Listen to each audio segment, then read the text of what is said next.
menghabiskan anggaran sekitar 32 miliar. Kota Serang Kota saja. Serang saja itu 32 miliar. Nah, bagaimana dengan 2024?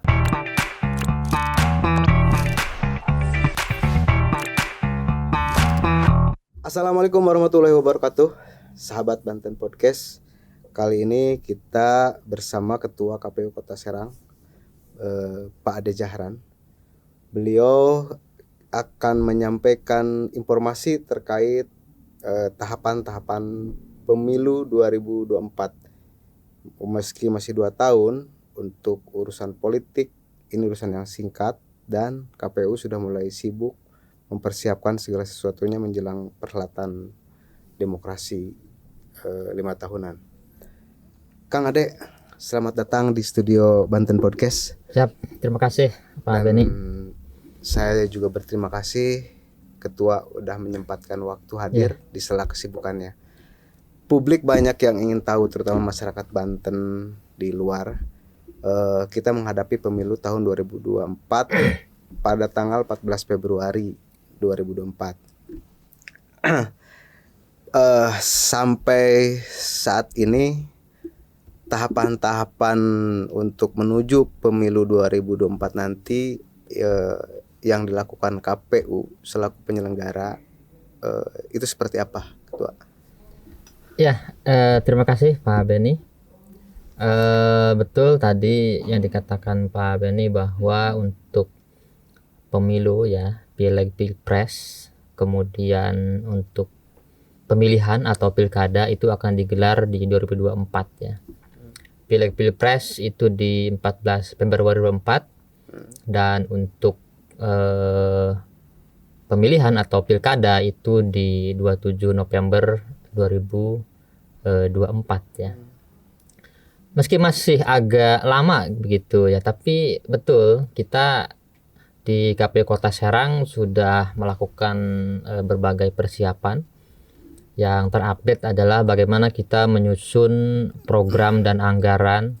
Kemudian tugas rutin kita juga selalu berkutat di data penduduk ya. Kita melakukan antara lain turun ke masyarakat, RT, RW dan kelurahan untuk bagaimana mendata masyarakat menjadi data pemilih berkelanjutan di tahun 2022 ini. Masyarakat yang misalkan yang sudah meninggal, kemudian yang mempunyai KTP baru ya, 17 tahun ke atas, kemudian TNI Polri yang sudah pensiun, kemudian yang masyarakat yang datang ke sini atau pendatang itu kita data itu. Nah, kemarin kita sudah data semuanya dan cukup banyak data pemilih berkelanjutan di Kota Serang itu. Lumayan lah, ada sekitar 470 ribuan lebih ya. DPT itu belum DPT namanya, itu baru data pemilih berkelanjutan. Nanti akan menjadi DPT, itu cikal bakalnya lah ya itu. Dan kita terus sampai ke depan juga, kita beberapa minggu ke depan juga akan melakukan hal yang sama ke berbagai kelurahan RT RW. Kalau tahun 2019 lalu jumlah DPT Kota Serang berapa, Ketua? Untuk DPT di Kota Serang tahun kemarin itu sekitar 463 ribuan ya. Jadi ada kenaikan sebenarnya untuk DPT ataupun data pemilih berkelanjutan tahun ini ya. Jadi ada penambahan gitu. Sekitar ya sekitar 100-an lah ya. Tapi itu tidak tidak bisa merubah jumlah kursi ya Pak Beni. Untuk jumlah kursi DPR di Kota Serang kan ada 45. Kita masih belum bertambah kursinya karena jumlah penduduk di kita, jumlah penduduk ya, bukan data pemilih berkelanjutan, tapi ini jumlah penduduknya baru 700-an ya, 700-an 700.000 lah ya. Kalau 1 juta penduduk itu baru nambah jadi 50 kursi itu. Itu mungkin kegiatan di Kota Serang. Kemudian kita juga melakukan kajian-kajian tematik ya. Kayak misalkan kita mengkaji berbagai aturan, kemudian sharing dengan teman-teman yang sudah berpengalaman tahun kemarin, tahun sebelumnya. itu kita selalu melakukan sharing. Dan kita sekali lagi kemarin juga sudah rapat dengan Kesbangpol Provinsi, KPU Provinsi, Bawaslu, TNI Polri, kemudian pemerintah daerah itu untuk menyamakan persepsi terkait dengan nanti persiapan pemilu dan pemilihan di 2024. Kang Ade, berbicara sedikit pengalaman saja di 2019 kita saat itu rame dengan petugas-petugas kelelahan. Oh iya, ada iya, yang betul, pingsan, bahkan ada yang sampai meninggal. Betul. Nah, ini kan lagi-lagi karena pemilunya serentak, pileg terutama dengan pilpres, kemungkinan masih akan terjadi lagi seperti tahun 2019 nggak?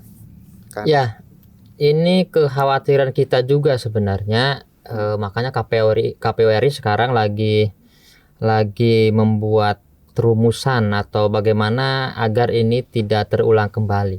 Tapi paling tidak kemarin KPU RI udah melakukan beberapa simulasi terkait dengan penyederhanaan surat suara.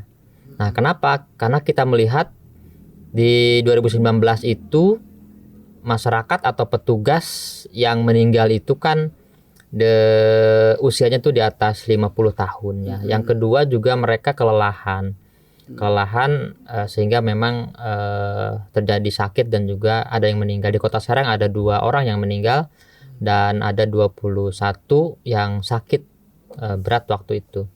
Nah, bagaimana ke depan? Saya kira ini menjadi pemikiran kita semua bahwa kita sebenarnya tidak mau terulang kembali bahwa petugas akan lebih banyak lagi yang meninggal. Nah, bagaimana caranya? Ini juga menjadi pemikiran kita bersama bahwa mudah-mudahan ke depan dengan adanya penyederhanaan surat suara, kalau yang 2019 itu kemarin ada 5 surat suara untuk pileg, terdiri dari pilpres, kemudian DPD, kemudian DPR RI, kemudian DPRD provinsi dan DPRD kabupaten kota, ada 5 surat suara. Nah, mudah-mudahan ke depan bisa disederhanakan menjadi 2 atau 3 surat suara sehingga penghitungannya akan lebih cepat gitu. Penghitungan hasilnya akan lebih cepat. Kalau kemarin kan pilpres kemudian dihitung, pileg dihitung dan seterusnya. Surat suaranya nanti bakal nambah besar, Kade, kalau caleg digabung. Ya, skenario-nya bisa begitu, bisa lebih besar, bisa lebih kecil. Kemarin skenario-nya kecil, cuma nanti ini lagi-lagi ini baru simulasi ya, belum final. Ada misalkan di surat suara itu kecil surat suaranya dengan catatan hanya dia mencantumkan nomor urut, misalkan partai A calegnya nomor urut partai misalkan 40, kemudian calegnya nomor urut 5. Nah, itu dicantumkan gitu. Artinya apa? Lalu bagaimana orang mengetahui nama-nama calegnya? Itu nanti ditempel di bilik suara. Karena yang di caleg ini yang ratusan ini. Iya, tapi ini lagi-lagi baru wacana Pak Beni. Jadi ini belum menjadi keputusan. Sekali lagi belum menjadi keputusan. Karena kita pun pada prinsipnya kalau kita di kabupaten kota tentu akan mengikuti apapun itu ya. Keputusannya dari pusat A ya kita harus ikut A.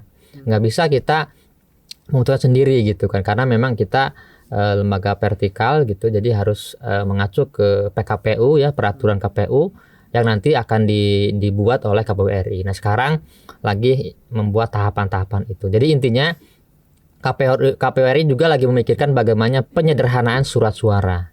Lagi-lagi sekali lagi mungkin bisa ke depan bisa jadi 3 surat suara ataupun jadi 2 surat suara. Kita tunggu sajalah ini persoalan-persoalan ini yang ada di KPU RI-nya. Harusnya dikasih jeda si pileg ya. Ya. Pilpres. Kadang serentak. Ini karena udah kebutuhan negara ya. Ya, serentak tuh bahasa serentak, jadi ya seperti itulah. Nah, artinya mungkin juga dari kesehatan petugas KPPS juga benar-benar harus. Makanya nanti apalagi dengan suasana Covid begini Pak Beni, ya tentu ya mau nggak mau itu PPK, PPS, KPU termasuk kita semua di KPU kabupaten kota provinsi dan semuanya itu ya mau nggak mau ya istilahnya apa ya, multivitamin lah atau imunitas tubuh itu harus diperkuat gitu. Itu 2019 kita belum Covid ya? Belum. Nah, nanti 2024 udah masih terjadi Covid berkelanjutan dan mudah-mudahan sih enggak. Mudah-mudahan berakhir. Bisa jadi ada mungkin dibahas juga Pak Ketua, mengantisipasi di era pandemi, ada juga mungkin bahasan-bahasan di internal KPU itu pencoblosan yang berbeda dengan menyesuaikan dengan kondisi pandemi misalkan. Ada pembahasan seperti itu? Sampai saat ini belum ya, belum. Lagi-lagi kita belum mengarah ke sana ya, masih kayak kemarin begitu ya. Karena mungkin formulasi dan lainnya belum ketemu ya. Ini juga kan perlu kesepakatan bersama partai politik atau peserta pemilu dengan pemerintah, dengan Kemendagri gitu, dengan DPR. Pada prinsipnya KPU akan melaksanakan apa yang menjadi putusan di KPU RI gitu. Keputusan bersama antara pemerintah, dewan, kemudian dengan KPU RI. Itu pasti akan kita laksanakan apapun itu ya.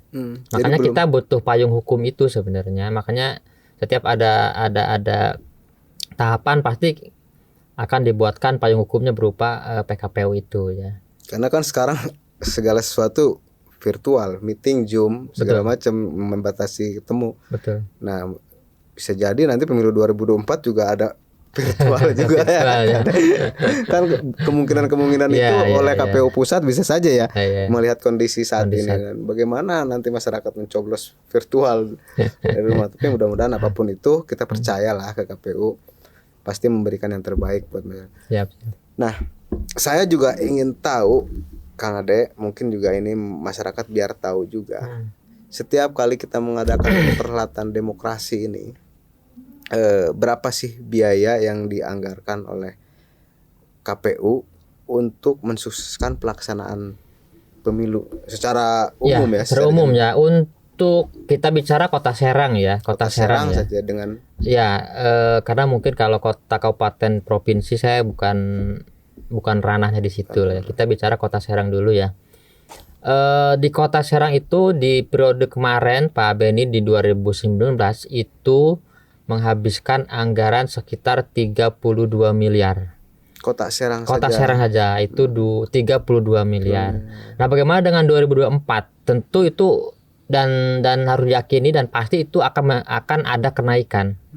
Pertama adalah kalau Kota Serang kemarin belum ada Covid, tidak ada tuh pembelian APD gitu kan. Nah, 2019 itu pasti ada. 2024 itu pasti ada ya. Petugas-petugasnya pakai harus alat peraga gitu. Yang minimal pelindung diri lah pelindung ya. Diri nah, kemudian yang kedua, kemarin itu honor ad hoc PPK, PPS, KPPS gitu kan. Itu masih kecil. Nah, di 2024 atau patokan yang di 2020 kemarin yang melakukan pilkada aja ya, yang kayak misalkan Kabupaten Serang, Kabupaten Pandeglang gitu kan, yang melakukan pilkada di 2020 itu sudah honornya udah naik, honor ad hoc. Sehingga kemungkinan besar dan dipastikan bahwa di 2024 itu akan biayanya itu akan melebihi di 2019. Kira-kira berapa persentase kenaikan kebutuhan anggaran dari 32 miliar tersebut? Iya. Pak Beni, untuk anggaran itu kita sebenarnya udah menyusunnya, cuman ini belum final karena memang apa? Karena untuk pemilihan ya, pilkada kita bicara pilkada atau pemilihan untuk di kita ini kan nanti ada pemilihan gubernur dengan pemilihan bupati dan wali kota. Nah, itu serentak kan ya, serentak. Tentu kemarin kita sudah rapat di Provinsi Banten bahwa nanti ada semacam cost sharing gitu ya. Jadi istilahnya mana yang dibiayai oleh Pemprov Banten atau KPU Banten, mana yang dibiayai oleh Pemda Kabupaten Kota. Nah, poin-poin apa aja. Nah, sebenarnya kita sudah menyusun anggaran untuk khusus di Kota Serang itu sekitar 60-an miliar Pak Beni, 60 miliar lebih ya. Berarti 100% kenaikan. Ya, itu usulan kita ya. Tentu itu nanti akan dibahas di TAPD, di DPRD, itu akan dibahas. Nah, itu kan sumbernya dari APBD kota. Dari pusat, dari KPU. Kota. Kalau pilkada itu atau pemilihan itu dari APBD. Kalau pemilu dari APBN. Jadi nanti bisa dibedakan, nanti kalau pemilu itu ya full APBN. Tapi kalau untuk pemilihan itu APBD. baik provinsi maupun kabupaten kota. Nah, ini kan Kota Serang aja mengajukan 100 miliar ya. 60. 60-an lebih ya, 60-an lebih ya. Itu skalanya kecil ya. Hmm. 600 berapa DPT? 600. Kalau kemarin sekitar 640-an ya. 640-an. Nah, berarti 340-an saya. Kalau untuk daerah yang lebih besar itu kan pasti lebih besar lagi. Ya, kayak Tangerang tuh. Tangerang Raya, Kabupaten Lebak mungkin ya. Paling besar Kabupaten Tangerang kali ya. Tangerang. Nah, kemudian yang paling besar dengan yang memakan anggaran paling besar di pemilihan itu biasanya untuk apa itu penggunaannya? Sebagian besar pertama yang tadi saya katakan untuk ad hoc itu udah honor ya? honor ad hoc itu udah 15 miliaran ya. Plus kegiatan itu. Kemudian lagi yang paling besar itu logistik ya. Logistik juga cukup besar. Kemudian bintek sosialisasi itu juga cukup besar Pak Beni. Jadi sebenarnya kalau KPU pada prinsipnya menerima ya, mau berapa aja dikasih oleh pemerintah daerah ya kita harus terima gitu. Cuma nanti disesuaikan dengan disesuaikan dengan kebutuhan yang ada gitu. Artinya begini, kalaupun nanti pemerintah daerah memberikannya misalkan tidak sesuai dengan kebutuhan kita atau usulan kita, tentu kita menyesuaikan lagi begitu ya. Ini memang harapan kita sih, kemarin kita sudah silaturahmi ke Pak Wali Kota, kemudian ke Kesbang, ke Asda 1 Kota Serang. Pada prinsipnya mereka memahami itu, walaupun memang kok besar amat begitu kira-kira, tapi mereka memahami bahwa ini adalah urusan negara, urusan pemerintah daerah, ya mereka mau nggak mau lah. Cuman nanti akan dikaji apakah ini rasional atau tidak. Mana-mana mungkin yang bisa dikurangi atau mungkin bahkan bisa ditambah misalkan. Nanti itu akan ada bahasan atau pembahasan antara KPU dengan Pemda dan juga dengan DPRD, biasanya seperti itu. Sebagai komisioner KPU, apalagi Kang Ade mungkin lebih berat tanggung jawabnya karena sebagai ketua. Paling berat itu dalam melaksanakan tugas di KPU itu apa sih Kang Ade sebagai yang memiliki pengalaman itu yang paling berat dalam ini kan surat suara ini ya, penghitungan surat suara itu kan menentukan wakil-wakil rakyat, ya betul. Terus pemimpin-pemimpin daerah itu yang paling berat di mana? Sebenarnya kalau kita melihat tahapan-tahapan itu yang paling berat itu sebenarnya di proses kita pencoblosan. Karena di situ di hari H-nya itu kan orang fokus ke sana semua.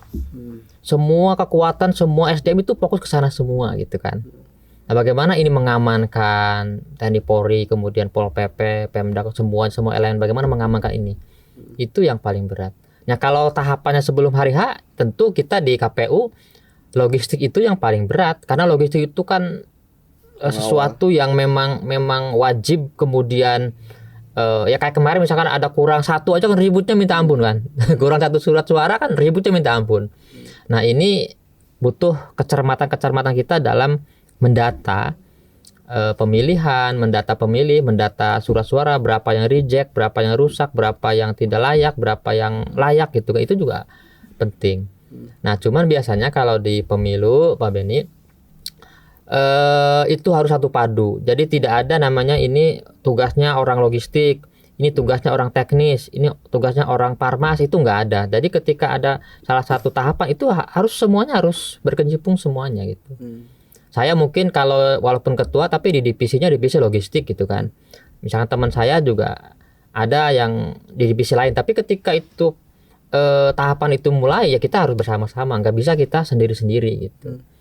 Karena harus benar-benar mengawal, memastikan jangan sampai ada hak surat suara yang ada hak orang yang tidak terpenuhi gitu kan. Ya betul, itu kan kita bagaimana memastikan kasarnya kalau ini ya kita ini menjaga hak orang gitu, memastikan hak orang bagaimana biar orang itu ke TPS itu, biar orang itu mencoblos, masyarakat mencoblos. Nah itu juga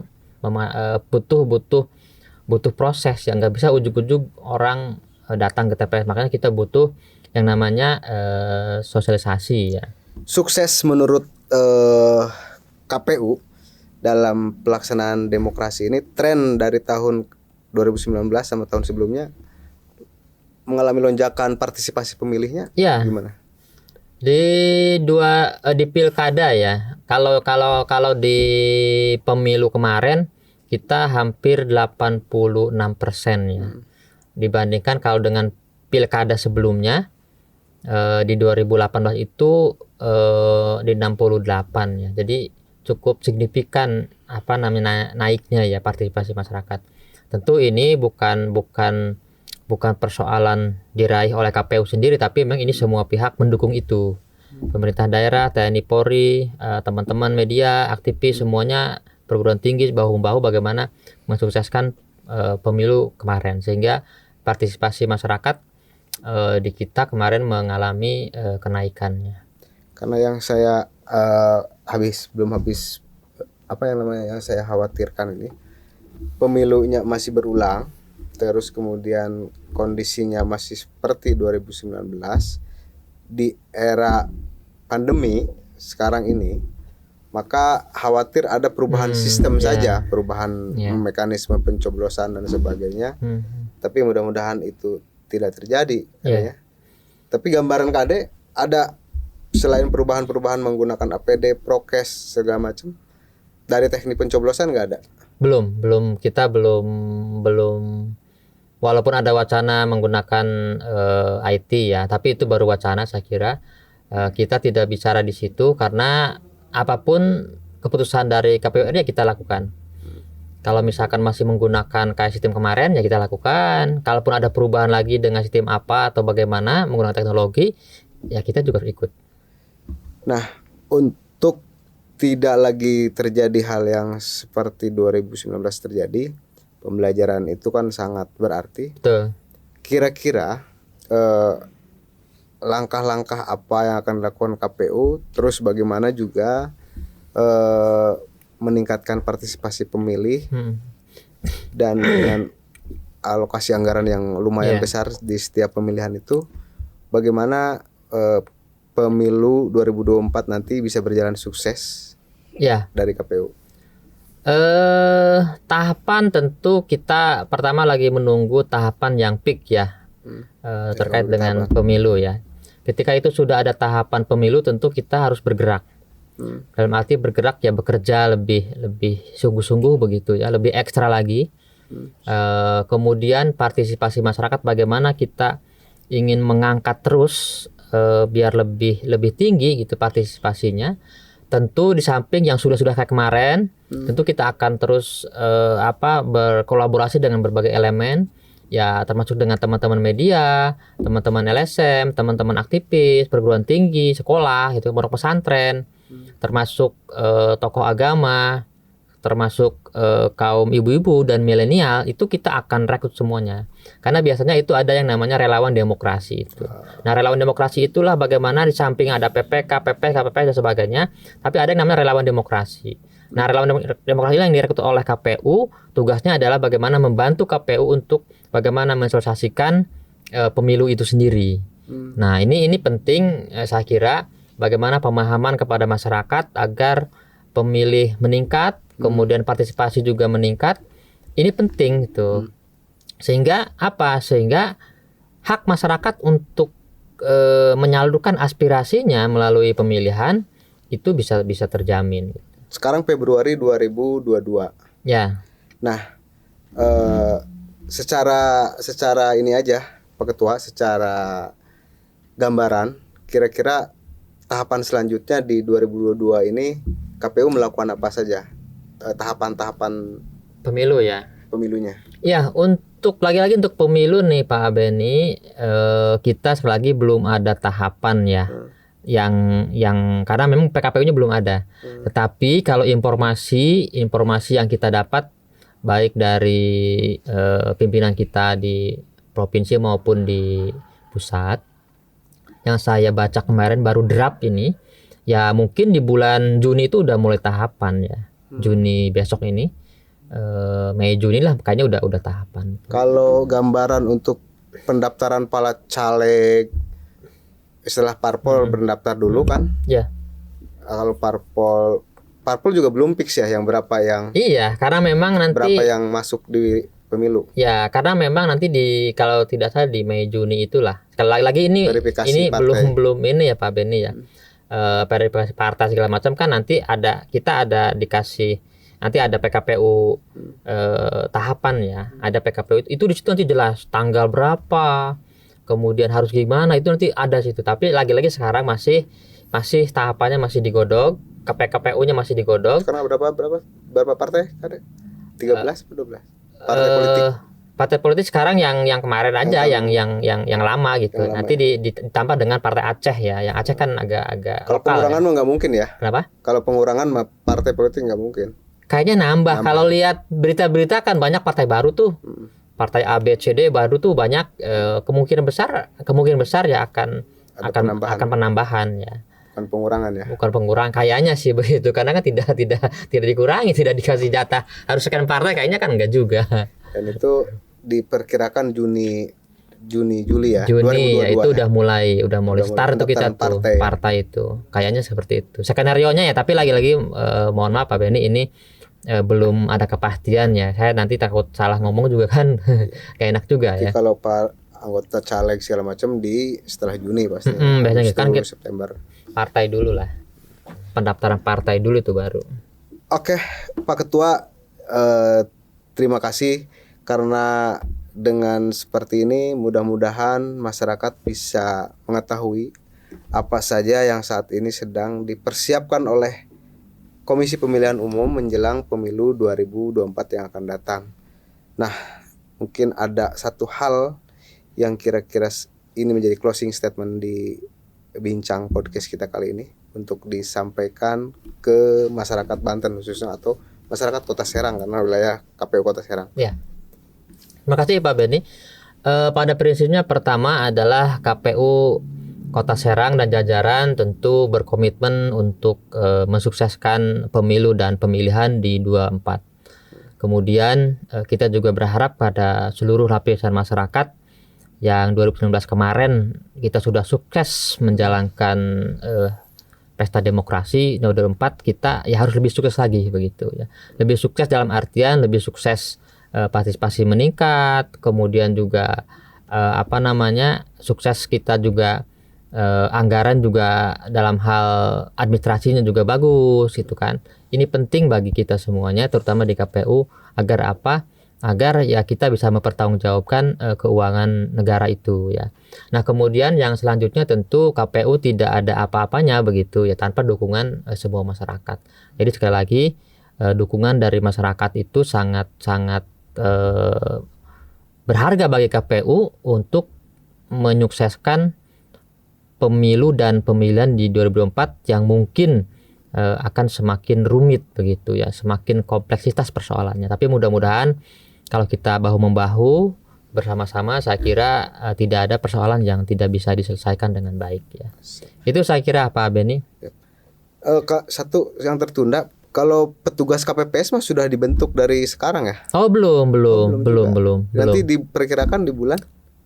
Untuk pemilu itu diperkirakan di Desember. Pembentukan petugas KPPS. Ya, diperkirakan. Kalau yang sekarang itu petugas PPK ya namanya ya. PPK dan PPS. Berapa ribu tuh ada? Kita aja di TPS aja ini kalau gitu ya, kalau hitungannya kan PPK itu komisionernya kan 5 orang ya, ditambah dengan staf 3. Jadi udah 8 lah ya. 8 dikali 6 kecamatan. Kemudian kalau PPS itu juga 3 ya. Kemudian nanti dikali dengan 67 kelurahan di kita ya. Nah, kalau untuk KPPS itu nanti petugas KPPS di TPS-nya itu sesuai dengan jumlah TPS gitu kan. Di setiap TPS kan ada sekitar 7 orang ya. 7 orang kali, kita sekarang diperkirakan TPS itu ada 1191 TPS. Nah, gitu ya. Jadi meningkat dari tahun kemarin, periode kemarin itu ada 900 TPS sekian. Nah, sekarang ada penambahan menjadi 1191 TPS gitu. Jadi cukup banyak sekali petugas di kita. Itu mah nanti sih ya dibentuknya setelah partai terbentuk ya. Nah, itu kalau tidak salah diperkirakan Untuk PPK dan PPS itu di bulan Desember Januari 2023 lah. Siap. Itu udah dibentuk begitu, sehingga nanti ke bawah juga kita ketika ada pemutakhir data pemilih itu nanti sudah ada PPDP juga ya, petugas di bawah paling bawah itu sudah ada nanti. Demikian sahabat Banten Podcast, ini bukan pertama, ini kita akan agendakan rutin untuk menyampaikan update informasi seputar menjelang pemilu 2024 dan mudah-mudahan Pak Ketua selalu dalam kondisi sehat. Amin. Dan bisa meluangkan waktunya untuk berbagi informasi, menyampaikan update informasi seputar menjelang pemilu 2024. Terima kasih Ketua. Sama-sama atas waktunya. Dan kita ketemu di lain informasi update selanjutnya. Makasih. Siap, makasih semua.